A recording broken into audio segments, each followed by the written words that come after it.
Estimados amigos, es un placer saludarlos nuevamente. El día de hoy vamos a hablar acerca de lo que es genética y lenguaje. Ante todo, este tema, visto de la neurociencia, es un reto, es una comparación, porque tenemos que comparar, valga la salvedad, tres áreas que normalmente no se trabaja de manera unísona, o por lo menos unidas. El fin de esta presentación es tratarnos de llevar un punto en el cual veamos reflexiones para que nos ayuden a entender cómo la genética puede o no predisponer para el lenguaje o el desarrollo del mismo. En esta parte quisiera dar las gracias y sobre todo quisiera reconocer el trabajo del primer neurocientífico venezolano y sobre todo una persona la cual marcó un hito, un principio para todos los que somos investigadores en este país, que es el doctor Humberto Fernández Morán, médico, neurocirujano, físico, miembro del grupo del Apolo 8 y prácticamente el primer neurocientífico de Sudamérica. Por cuestiones técnicas no ganó el Nobel, pero es importante este tipo de personajes para que nos inspire a seguir buscando conocimiento.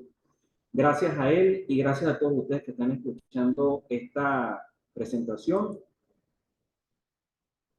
Quiero recomendarles dos trabajos principalmente para los que quieran profundizar.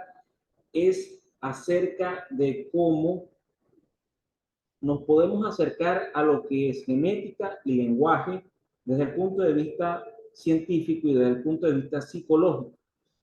El primer trabajo es de la doctora Nicole Creanza en el año del 2016, que es acerca de la base o el fundamento genético de la evolución humana. Y junto con eso, la formación del lenguaje es un trabajo que yo considero base, claro, preciso para poder entender este tema. Lo pueden conseguir en ResearchGate.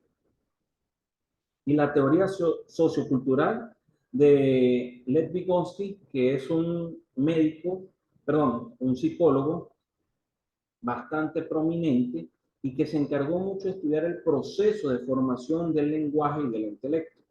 Entonces, esas dos referencias son las que utilicé para tratar de llegar hasta este punto. Conceptos fundamentales: genética, migración e inteligencia. El gen es la unidad fundamental de la transmisión de la información de todos los seres vivientes, desde microcelulares hasta organismos pluripotenciales, pluricelulares. Siempre va a ser ese ente, ese medio por el cual se va a transmitir la información para que una especie sobreviva. Eso ya lo tenemos claro desde otras presentaciones y cada especie codifica información para sí misma y esta información puede sufrir cambios, puede sufrir evoluciones, pueden sufrir mutaciones, etcétera, y eso va a partir de un punto tanto como ambiental como propio del individuo, propio de la célula, y esto va a hacer que se generen nuevos fenotipos, nuevos caracteres, los cuales a nosotros nos importa entender.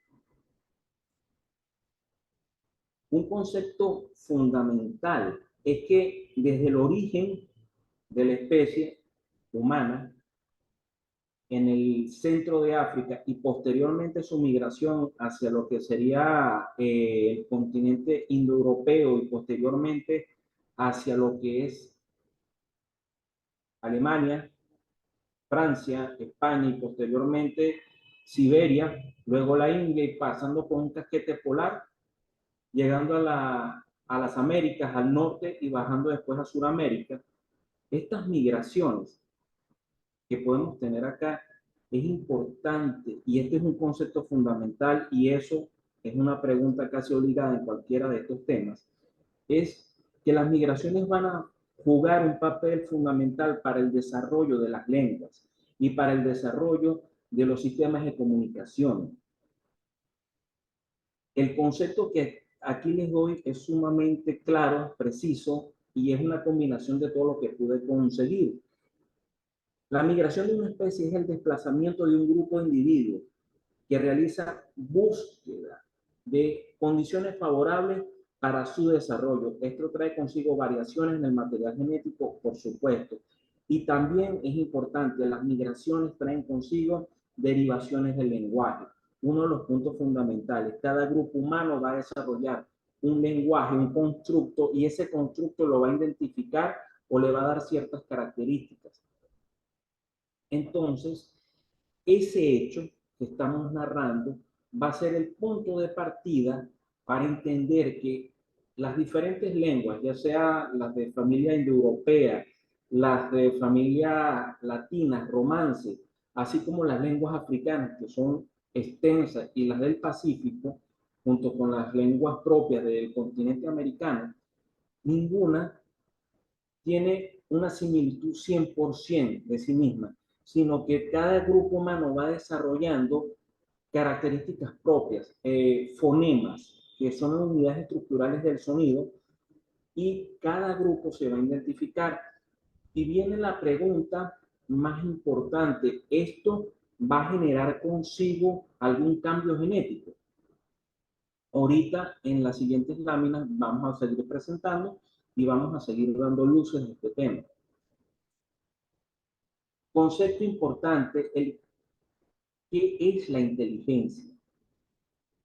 A pesar de que no es tema obligatorio, en este espacio sí lo tengo que hacer mención. La inteligencia es la capacidad que puede presentar un individuo para poder resolver diferentes problemáticas que se le puedan presentar. Es un rasgo de especies evolucionadas o adaptadas a sus entornos. Esto nos lleva a la conclusión, nos lleva a la idea de que la inteligencia es una herramienta fundamental y muchas veces el desarrollo, el lenguaje va acompañado de la inteligencia. Este punto lo quiero aclarar. Muchas veces, si lo vemos como una representación gráfica, la inteligencia y el lenguaje se entrecruzan, se desarrollan, prácticamente van en paralelo, pero importante es que todas las especies evolucionadas, todas las especies que logran alcanzar un grado importante de desarrollo, es porque logran hacer que sus lenguajes sean mucho más finos, mucho más procesados, mucho más ricos, y sobre todo la capacidad de poder idear, la capacidad de poder visualizar. Una persona, por más tosca, por más burda que pueda ser, siempre va a poder tener una capacidad de visualización, una capacidad en la cual su mente genera una idea, un pensamiento, una imagen. Esa imagen la puede transmitir, y esto, el psicólogo que les mencioné en primera instancia es el que más estudió este tema. Cuando nosotros logramos entender que nuestro lenguaje va también desarrollándose con la evolución, vamos a entender por qué en pediatría es importante las primeras palabras. Vamos a entender por qué cuando los niños no pueden hablar o cuando sus primeras palabras son monosílabos o palabras abstractas y luego después hay un constructo más amplio de oraciones, es porque el sujeto está desarrollando inteligencia y está reconociendo su medio. ¿La inteligencia tiene un gran porcentaje genético? Sí. Hay factores genéticos que pueden determinar el desarrollo de determinadas proteínas, el desarrollo de determinadas cualidades, sí. Pero de manera indirecta se relaciona con el lenguaje. No hay genes en específico todavía que se aclaren. En el cromosoma 17, cromosoma 13, alelo B, por decir algo, todavía que nos hable del desarrollo de las lenguas. Pero un factor determinante para que se desarrolle la lengua, para que se desarrolle el lenguaje, es la inteligencia. Y eso sí está estudiado, que existen diferentes factores genéticos que la determinan. Y las migraciones humanas, que es un factor externo, algo ambiental, puede hacer que se diferencie ese lenguaje.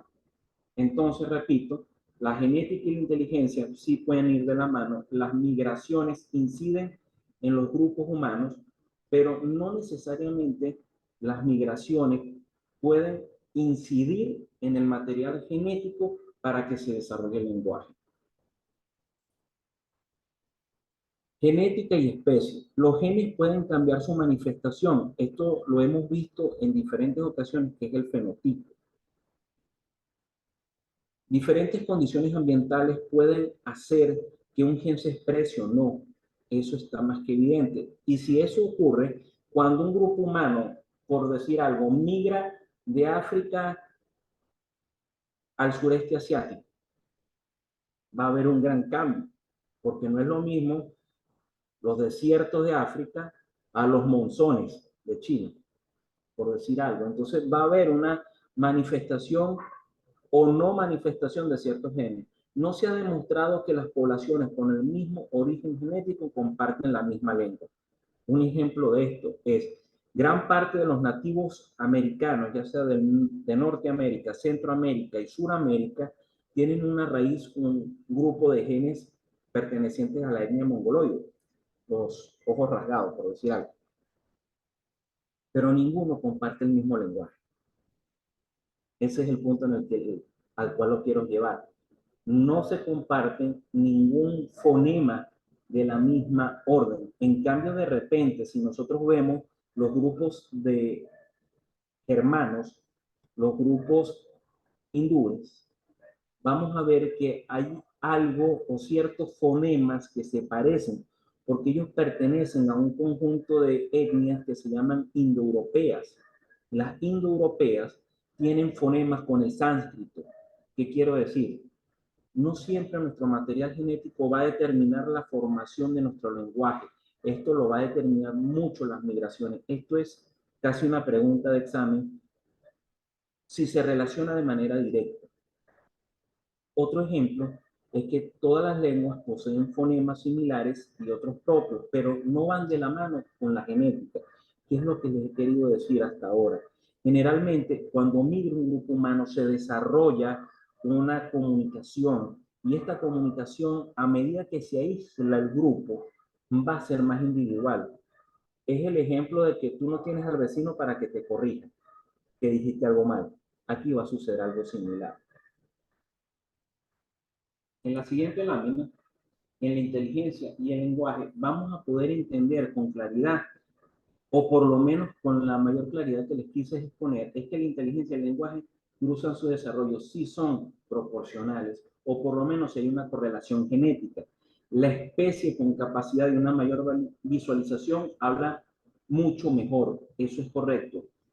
Entonces, ¿por qué los cetáceos no se comunican con nosotros? Por decir algo, ya que es una especie con una gran capacidad cerebral, una especie biológica, ellos tienen un sistema de sonar muy desarrollado. Entonces, hablaríamos aquí de que a mayor grado de inteligencia, a mayor grado de visualización, se puede desarrollar un lenguaje mucho más amplio y apto con nuestra propia especie, con nuestros propios congéneres. Este es el punto fundamental. Si yo logro tener capacidad de ideación, puedo desarrollar lenguaje.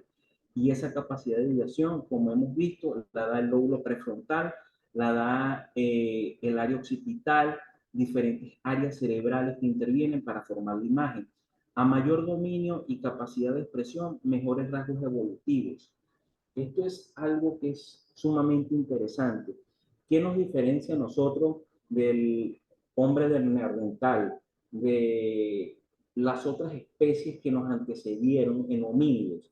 Es la capacidad que nuestro lenguaje fuese mucho más refinado, fuese mucho más complejo, aparte de la adaptación del pulgar, que no es simplemente para las redes sociales, sino también para poder agarrar el hecho de estar en bipedestación. También fue otro punto evolutivo, pero nuestro lenguaje marcó la diferencia. Los animales, los primates, se comunican por sonidos, muchas veces guturales, o una especie de rugido, pero la idea compleja de un pensamiento, de una oración, con verbos, sintaxis, eso fue una clave importante para nuestra evolución, como especie para sobrevivir. Importante es que lo repito, no hay un factor predisponente entre lo que es el lenguaje y lo que es la genética, pero sí con la inteligencia, y aquí volvemos a nuestro órgano fundamental, que es el cerebro. Esto siempre va a ser una pregunta que ustedes van a coincidir, que van a buscar y que ustedes la van a hacer cuando sean profesores. Es el área de Broca y el área de Wernicke.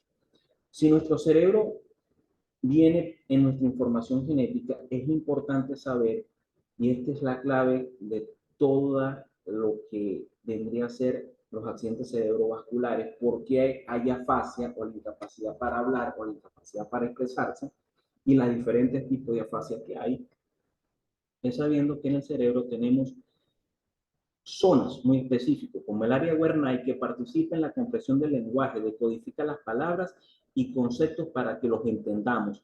Esto es importante, esto es nuestra inteligencia, y este es un área que los humanos tenemos muy desarrollada. Y el área de Broca participa en la ejecución del lenguaje, planifica los movimientos necesarios para hablar. Esto es lo que les estoy diciendo a las especies. Estas zonas, como el área de Wernicke y el área de Broca, dos médicos, fisiólogos, neurólogos, psiquiatras, fueron los que coincidieron en estas zonas. Hermanos ingleses, logran el punto en el cual yo tengo un área para interpretar el lenguaje, prácticamente entre la región parietal y la región occipital, y entre la región frontal y temporal tengo otra, que se interrelacionan, y esa área es la que ciertos homínidos presentan con mayor desarrollo, y nosotros, los seres humanos, presentamos con mayor capacidad o mayor funcionalidad. Es importante que cuando estamos dando esta charla de neurociencias, entendamos que nosotros, aparte de ser médicos, si nos gusta este tema, debemos tener la capacidad de poder compararnos con nuestra ciencia. Y los antropólogos consumen este material, los médicos psicólogos consumen enormemente este material para poder entender y llegar a explicaciones claras, diáfanas, de que nuestro lenguaje necesita inteligencia y que esa inteligencia tiene como asiento el cerebro. ¿Y dónde se asientan esas capacidades? El área de Broca, movimiento coordinado del lenguaje, y el área de Wernicke, que es el área de interpretación de este lenguaje. Pregunta de examen típica. Y también se la vamos a hacer. Luego después es saber que nuestro cerebro fue el motivo del cambio. Para poder desarrollar el lenguaje, hubo que desarrollar mayor volumen cerebral, mayor capacidad, y sobre todo, si ustedes pueden ver, la región más cercana a la órbita es el lóbulo frontal. Y fíjense cómo el lóbulo frontal creció. Fíjense la diferencia entre lo que sería el área cercana al área de Broca, del Homo erectus al Homo sapiens. Fíjense el volumen cerebral. Y eso dio capacidad para que, o dio cabida, o dio inicio, para que el lenguaje se pudiera articular mejor. Y también quiero que se fije entre el Homo africanos, la última imagen que está allá al fondo, con la del Homo sapiens. Fíjense el volumen cerebral. ¿Qué quiero decir con esto? Repito, el lenguaje no estuvo codificado en nuestros genes, todavía no se sabe. No significa que en algún momento no podamos coincidir, que quizás alguna mutación en ciertos alelos de ciertos cromosomas puedan originar una mayor capacidad para ciertas lenguas que otras. Puede ser, de hecho hay estudios que así lo van induciendo, pero de manera sustancial no es claro. Lo que sí se sabe es que el desarrollo de la inteligencia, que sí tiene un factor genético, codificable, heredable, predispone al desarrollo y la evolución de una mayor capacidad de comunicación, mucho más compleja y precisa. Ya finalizando, le damos gracias por su atención, gracias por haber tomado un tiempo y un espacio de su día para poder entender este tema. En esta imagen, que es una combinación de resonancia magnética y tomografía en combinación con una ilustración de un cerebro en 3D, podemos ver la diferencia entre el cerebro de un homínido, de un primate, si no me equivoco debe ser un orangután o debe ser un chimpancé, que tienen una enorme fuerza muscular, una capacidad regenerativa enorme. De hecho, los primates se diferencian de nosotros no simplemente por el uso de sus capacidades cerebrales, sino el hecho de que hay otras áreas implicadas en su regeneración muscular y nosotros no. Nos tardamos en recuperar, pero hemos ganado lenguaje, hemos ganado inteligencia, esperemos que sea bien ganada y que la sepamos emplear, pero sobre todo es la capacidad de poder hablar, la capacidad de poder comunicarnos lo que nos dio la evolución. Para mí ha sido un placer poderles dar este tema. Quedan invitados para las siguientes charlas. Cualquier duda y pregunta también es válido que se comuniquen con nosotros. Y gracias a la Sociedad Venezolana de Neurociencia por este espacio para poder crear conciencia y desarrollar conocimiento. Muchísimas gracias.